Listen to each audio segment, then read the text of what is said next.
From the University of Florida's College of Journalism and Communications, you're watching WUFT News. Tonight, October 16, 2015, a Gainesville school, that's been around for decades hosts its first real football game on campus. That's our top story. I'm James Torres. And I'm Marie Edinger in for Jenna Sands. Thanks for joining us. It's homecoming for the high school, and being the odd man out this week at Citizens Field, the Buchholz Bobcats wanted to try this rather than rent another location. Crystal Bailey joined us now live from Buchholz with more. Crystal? Hey guys. Yeah, the Bobcats are very excited about tonight. They're expecting a really large crowd, and even though there were some extra costs with playing here instead of at Citizens Field, they're still hoping to make a profit tonight. In 40 years, Buchholz High has never hosted a football game. That changes tonight.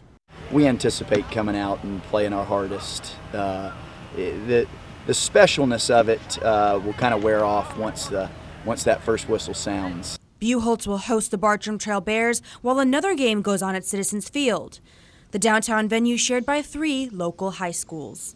Bleachers to seat an additional 1,200 people were brought in to accommodate the crowd. A number of patrols will be present and security will be tight during the game. This will be the first time we see how much it really will cost. If it is cost effective, if we can make some money from it, then it may be something we do again. And because it's homecoming, everyone hopes that being on the home field will result in a win and boost school spirit. Administration even says everyone's repping the Bobcat colors. Kids are excited.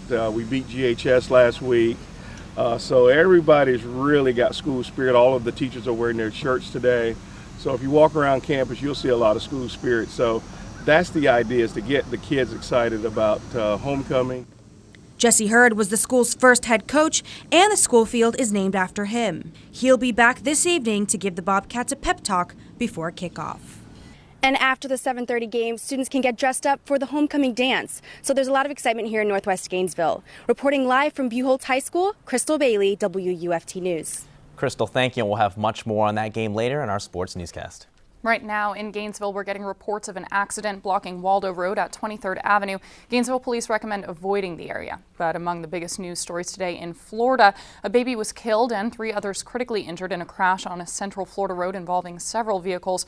Crews rushed to the scene of the fatal accident. They say an elderly woman slammed into several other cars after the Friday morning rush in Altamonte Springs, killing a baby and critically injuring the child's parents. It's unclear what caused her to crash, but a total of 6 people were taken to an area hospital.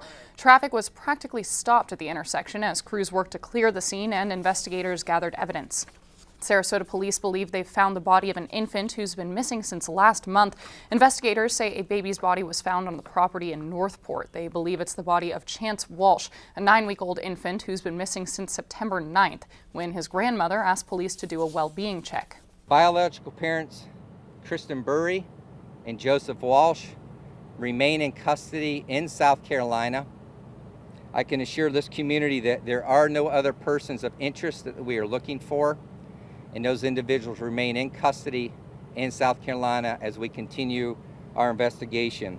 Investigators say they've heard conflicting stories. One, that Chance was killed in a car accident, and another that his parents gave him to a stranger in Georgia. South Florida Mariners are remembering the crew of the El Faro cargo ship. A memorial was held yesterday in Fort Lauderdale to honor the 33 crew members on board. A bell rang as each member's name was read aloud and a wreath was tossed into the water. Local maritime workers say they're heartbroken, and the disaster was a loss for the entire community. The El Faro is believed to have sunk near the Bahamas when it lost propulsion and ended up in Hurricane Joaquin. Well, back in North Central Florida, we've had just an incredible week of weather, clear blue skies and not a single drop of rain. UF forecaster Rebecca Kopelman joins us from the University of Florida campus, and she's experiencing the weather firsthand. Rebecca, how are you enjoying yourself out there? It's great, James. I wish you could be out here to enjoy it with me. You've been outside these past couple of days, though. It's the same story. Comfortable conditions, even though those temperatures, they're in the 80s, and they've been there this week. We're still in the 80s across North Florida, but it's because those dew points are lower. They're in the 50s. That's what makes it feel more comfortable outside, and they're going to stay in the 50s tonight, and that's going to allow those temperatures to drop this evening. So we'll be falling out of the 80s into the 70s, into the 60s, and back back into the 50s, 67 degrees by 10 o'clock, and will continue to fall into the 50s by morning. That low of 56 degrees in Gainesville and the 50s across the area. Going to be another pleasant evening. I encourage you to definitely get outside and enjoy this beautiful weather. And if you're wondering if the nice weather is going to continue into this weekend, I'll have more on that coming up. Back to you. Thanks, Rebecca. Try to soak up as much sun as you can while you're out there. Well, two lucky dogs have found a home in Gainesville after being rescued from Qatar. Kalahari and Bosley are two Saluki dogs. They were brought to the United States by a nonprofit organization called Rescue Salukis Middle East. In Qatar, Salukis are often left for dead in the scorching desert, but thanks to this organization and people like Danielle Schmalberg at the UF Animal Hospital, these dogs are getting a second chance. You can get all the details of this story on our website, WUFT.org. And after painting 14 homes in East Side neighborhoods last year, the Gainesville Community Redevelopment Agency was back at it today. The CRA has now expanded its program to the downtown Greater Duval area. Ashlyn Reese joins us now in the studio. Ashlyn, what was it like out there? Marie, James, there was definitely a lot of people power and, of course, a lot of paint. The people benefiting also grabbed a brush or provided refreshments to the volunteers. The homes aren't just getting a fresh coat of paint, but also minor repairs. Days like these help build a sense of community. The Duval community is taking on new colors today as nonprofit organizations are coming together to spruce up some neighborhood houses. I had picked 4 or 5 different colors, really. 7 residents and other community groups formed a coalition and reached out to the Gainesville Community Redevelopment Agency for help brightening up the neighborhood. A survey was mailed out to all the homes in the area, and home repair was listed as the #1 priority of the community. Malcolm Kiner says volunteer work is a good way to be a contributing member of the community. The Community Redevelopment Agency offered homeowners in the community $500 vouchers for paint and supplies. This will help with the curb appeal of each home. Project Youth Build members grabbed some paintbrushes today and got right to work. Although many had never painted before, they feel it's important to help out. I think it's important because you never know what people have going on or what they may be going through, so it's always important to give back. Community members were overjoyed with the help despite not being quite sure what color to pick. I said, Malcolm, can I try? He'd say no. Yours is already bought. I say thank you. Residents say all this work would have taken the homeowners about 2 months to do on their own. Tomorrow, a group called Innovated Dads will be hosting a block party and fish fry in the community. Ashlyn Reese, WUFT News. Ashlyn, thank you. Well, WUFT News First at 5 is just getting started. Coming up, find out the latest on the race to the White House. Stick around. We'll give you the newest polling numbers. Plus, it'll be a special night on Saturday. We'll see what happens when Tracy Morgan returns to host Saturday Night Live. Those stories and more coming up in entertainment. And I've been tracking beautiful weather all week long. If you're wondering if it's going to continue for this weekend, I'll break it down for you coming up after the break. Stay with us. You're watching WUFT TV News. Welcome back. New poll numbers out today's show. Hillary Clinton closing on Bernie Sanders in New Hampshire, where he's had a lead for a few months now. And on the Republican side, Donald Trump still leads, but he's threatening to skip the next debate on CNBC. Steve Handelsman has the latest from Washington.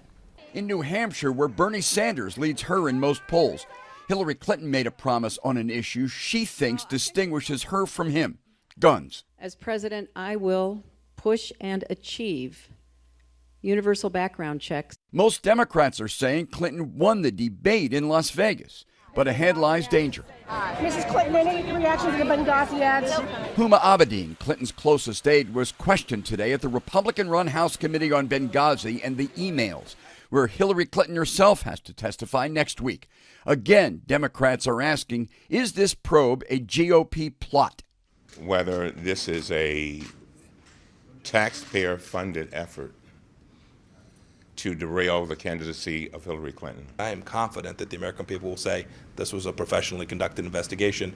Another Clinton concern, Joe Biden running. No pressure to decide today from President Obama. I think that the vice president, like every other candidate, makes their own decisions. Fundraising would be a big Biden challenge. Clinton, who tops the Democratic field nationally, also tops in fundraising. $30 million so far. Bernie Sanders, $26 million. Donald Trump has raised just $3.9 million, the least of any Republican running. He uses his own money. But Trump still leads his pack in the polls. The though Ben Carson is closing. And Trump leads in brassiness, insisting today that the next debate run just 2 hours, no running over, and that candidates be allowed to make statements. I'm Steve Handelsman, NBC News, Washington. It's the frontrunners Trump and Carson pushing the issue that a 3-hour debate is just way too long. But they say they're doing it for everyone. They point out some candidates have ended up with very little time to talk and that it'll get even worse if they're not allowed to make opening or closing statements. We'll give you the latest in all the political races on Tuesday during our political news segment. But for now, it's Friday and it's time to look ahead to the weekend in entertainment. Our own Alexandra Go joined us now. Alexandra, what should we be keeping an eye on tonight? Well, tonight we're going to start with a special reason to watch Saturday Night Live tomorrow. Saturday Night Live has seen many of its former cast members come back to host the show over the years. But when Tracy Morgan returns this weekend, it will be almost a miracle comeback. Mark Barger has this preview. Tracy Morgan's emotional appearance at last month's Emmy Awards, I miss you guys so much, was just a start. When I got on stage, it was overwhelming for me.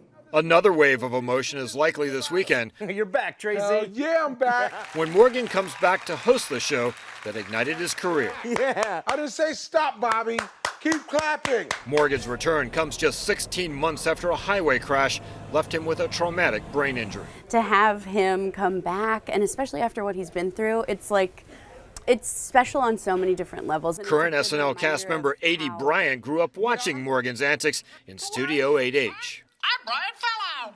That bird is a liar. And he'll see lots of familiar faces still around. So many of the people who work here have worked here for so many years that most people are his old coworkers, so people are really excited to have him back. It's going to be awesome. On Monday night, Morgan tweeted pictures of his first comedy club appearance. Weekend Update's Michael Che recalled seeing Morgan in a similar venue just days before his accident. He reenacted Planet of the Apes for like 45 minutes in the back of a comedy club, so I can't wait to see him just be funny again. A show with 4 decades of memorable moments. Oh no, Tracy, this is not the season finale. Oh, it will be after I'm done with it. Could add a few more this weekend. Mark Barger, NBC News.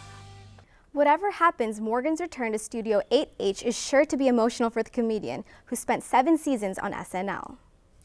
Erin Andrews and her lawyers have put a price on her 2008 Peeping Tom ordeal, $75 million. Andrews was secretly recorded through the peephole of the door at a hotel in Nashville. The man involved was later convicted, and though Andrews had filed a civil suit against him in the hotel, the lawsuit did not name an amount for damages being sought. The judge required a figure now before the scheduled trial next year.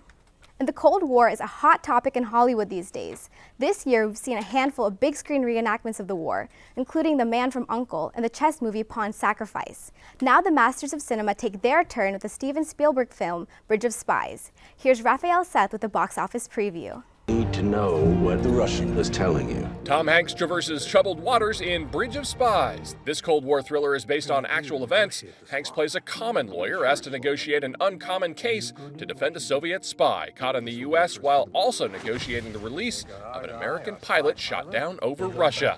Bridge of Spies is rated PG-13. Every story ever told can be broken down into 3 parts. Jack Black becomes part of his own story in Goosebumps. He stars as R.L. Stine, author of the famous Goosebumps books, but new neighbors discover he keeps his literary works under lock and key as Opening the Pages releases whatever ghoulish creation he wrote about.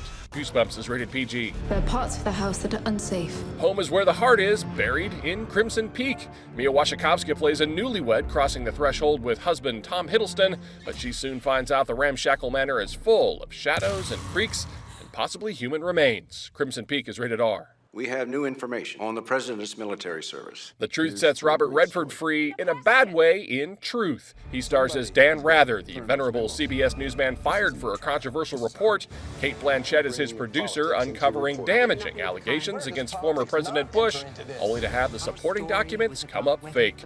Truth is rated R. That's the box office preview. Raphael Seth, NBC News. Bridge of Spies is not a Critics' Choice selection, but did get 3 stars. Variety says Tom Hanks is strong, but Mark Rylance steals the show in his role as a Soviet spy. Published nearly 200 years ago, The Legend of Frankenstein continues to haunt our dreams and imaginations. Now, just in time for the Halloween season, the Hip in Gainesville brings local audiences a twisted tale. All-Girl Frankenstein is billed as a smoldering retelling of the classic, with an all-female cast. The Halloween special opens tonight and runs through November 8th. For more information, visit thehip.org. When I was in high school, I actually read Mary Shelley's Frankenstein, and ever since then I've always been fascinated with Hollywood's various adaptations of it. But what I'm curious to see is, what are you two most excited about with this particular production? Well, I don't know, it's hard to say, but I always really like seeing people's different renditions of, kind of original works like that. So it's kind of neat to see that almost type of fan fiction. Yeah, I agree with Maria. I'd be really interested to see how they adapt it this time around. Alex, thank you. Well, it's Friday. What's a more beautiful way to enjoy it than the beautiful weather we've had here in North Central Florida? And you can start your weekend off at the Fall Orchid Show at the Kanapaha Botanical Gardens. I know I'll definitely be going. Rebecca, will the nice weather last for that festival?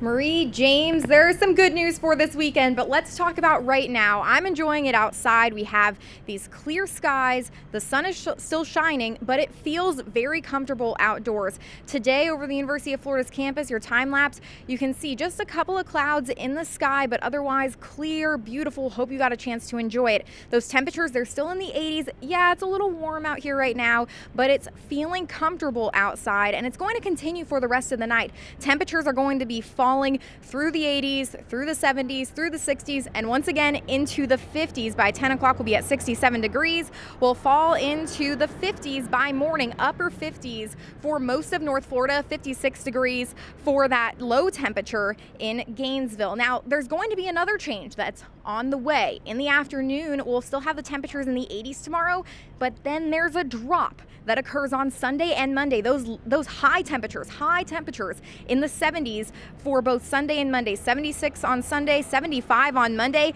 And can you guess what that's being caused by? It's a cold front, and it's on its way to North Florida. In the beginning of the loop, you can see a few showers and storms along it, but it's fallen apart now, so there's not going to be much to worry about as this front moves through. In the afternoon, there could be a few clouds. They'll start to clear early on in the day, and there may be a few showers that make their way onshore. They're very, very tiny though, and I think if a sprinkle makes it onshore, it'll likely be just along the east coast around 3 o'clock in the afternoon. Otherwise, mostly clear. What you're really going to notice later on in this weekend is the winds. The winds, they're going to start to pick up, especially on Saturday afternoon and into Sunday. Saturday, by 5 o'clock, 11 mile an hour sustained winds in Gainesville, 23 in St. Augustine. Yeah, not really the best weekend for the beach, and they'll continue to stay elevated through the night. And even by Sunday morning, the winds, they're going to be kicking in St. Augustine at 23 miles an hour.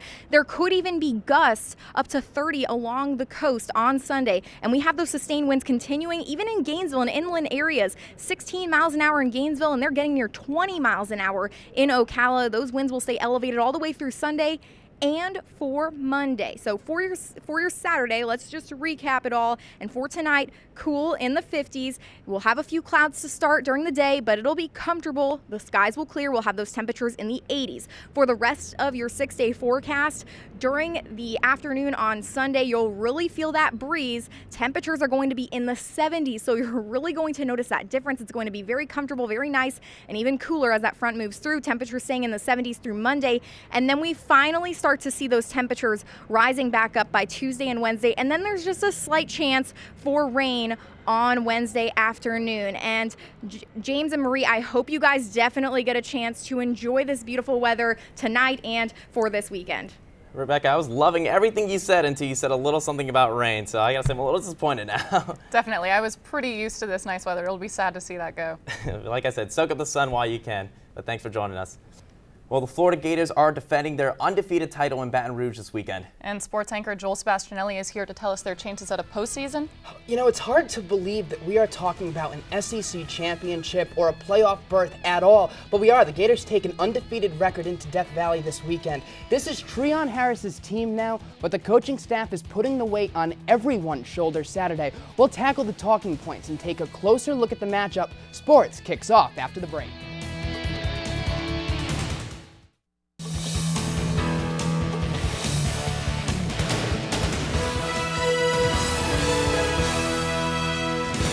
Hey, welcome back to sports. I'm Joel Sebastianelli. Unless you've been without electricity, you're probably aware there's a big football game in Baton Rouge this weekend. Florida at LSU, number 8 and number 6. There's little that hasn't been said already, but plenty worth repeating. Will Greer, gone. Treon Harris holds the reins behind center. LSU running back Leonard Fournette is the fastest in SEC history to 1,000 yards. 12 scores in 5 games. He already has a reservation to the Heisman banquet. The storylines are fun to follow, but Florida coach Randy Shannon is stressing business as usual. Everybody's going to average and running the football between 25 and 40 times a game in this conference. And we're going to, do what we do on defense. We're going to run defenses that we feel is best for us to help us, stop the run. And but also the biggest thing is not create and give up big plays.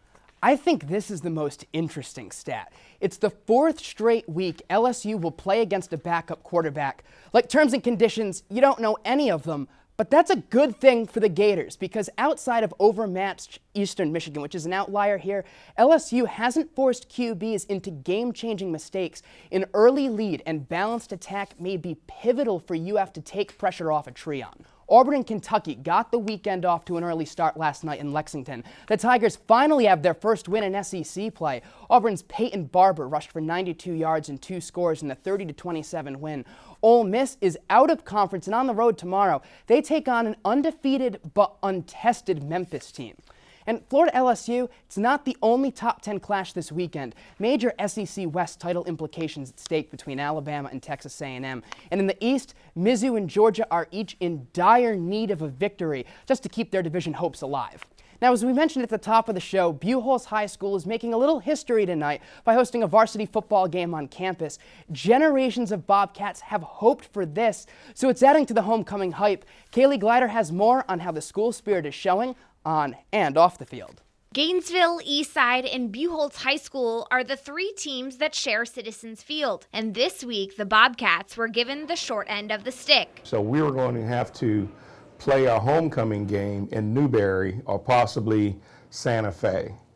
Well, the parents didn't want to do that. The only other place we could play was on our field here on campus. Leading up to the big event Friday night, Bobcat student government transforms the halls as part of their homecoming week with 4 themes for each of the classes. Coach Whittemore also teaches at BHS, so he has been able to get a closer look at the students' hard work. Well, I don't consider myself an art critic necessarily, but we've got some fantastic artists, and their rendering of me is impressive, and it's just a lot of fun. I mean, a lot of it obviously makes a little fun of me, but that's what homecoming's all about. I like the one of me on the motorcycle. I think that was the junior hallway. Yeah, Jurassic World. For the first time in school history, kickoff from Jesse B. Hurd Field is at 7:30. For WUFT Sports, I'm Kaylee Glider. Bartram Trail Buchholz is a fight for district supremacy.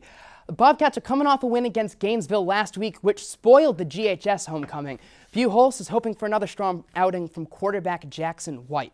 Gator soccer visits Mississippi State tonight with the Gators aiming to build on a 2-game winning streak. Leading scorer Savannah Jordan hasn't skipped a step. She leads the nation with 14 goals and 32 points, including this goal here Sunday against LSU. It hasn't always been smooth sailing for Florida in the SEC, though. With a 4-2-1 conference record, there have been some bumps in the road. Head coach Becky Burley is taking the inspiration to persevere from another sport, golf. Obviously, the modern day golf ball evolved with the dimples in it. So I think sometimes when we think that, things are happening to us that are negative, the dents that we get, what really that is preparing us for is to fly farther, longer, later. And on the diamond, we're down to just 4 teams in the MLB. In the NLDS, the Dodgers lost to the Mets. The New York Mets are moving on to take on the Cubs. Over on the American League side of things, that gets underway tonight. The Royals host the Blue Jays at 7:30. Such an unusual 4-team matchup in baseball. We don't think we've heard of that in quite a while. No, historically speaking, it is. The last time the Cubs won a World Series, 107 years ago. Wow. That's definitely interesting. Thanks, Joel. You're welcome. Well, you'll never believe this video taken thousands of miles over the Pacific Ocean. 6 hours into an Air China flight from Taiwan to Los Angeles, a passenger told a flight attendant she was going into labor. That's right. Several different people on the plane gathered together to help the woman and help her deliver a healthy baby. A Los Angeles doctor returning from her honeymoon didn't hesitate to help, so she, along with other flight attendants, helped the mother, who was 8 months pregnant, give birth to her newborn baby. The child was greeted with applause from the passengers, and the attendants shared the moment with just a few tears. Maria, I don't know about you, but that's probably one of the most bizarre births I think I've ever heard of. Definitely crazy. I kind of hope they name the baby something to commemorate. Yeah, something creative, right? Well, before we go, let's get one last check on the weather. Here's Rebecca. Well, I wish you guys could be outside with me, and you can step outside. We're almost done here, but I do want to recap your forecast, especially for tonight. Get out and enjoy it. Temperatures will be falling into the 50s, upper 50s, and then during the day on Saturday, we'll have a few clouds to start, and then temperatures will warm up into the 80s. For the rest of your weekend, temperatures even lower on Sunday and Monday in the 70s, and then we start to warm up by Tuesday and Wednesday, but staying mostly rain-free. Back to you. Yeah, the way it looks out there, Rebecca, I'm excited to step outside with you. Thank you. Well, WUFT News will return Monday at 5, but you'll hear local news tomorrow on WUFT FM, and your news is always on at WUFT.org. On the website right now, you'll find a story on the senior games, an athletic competition being held in Gainesville. Have a great weekend.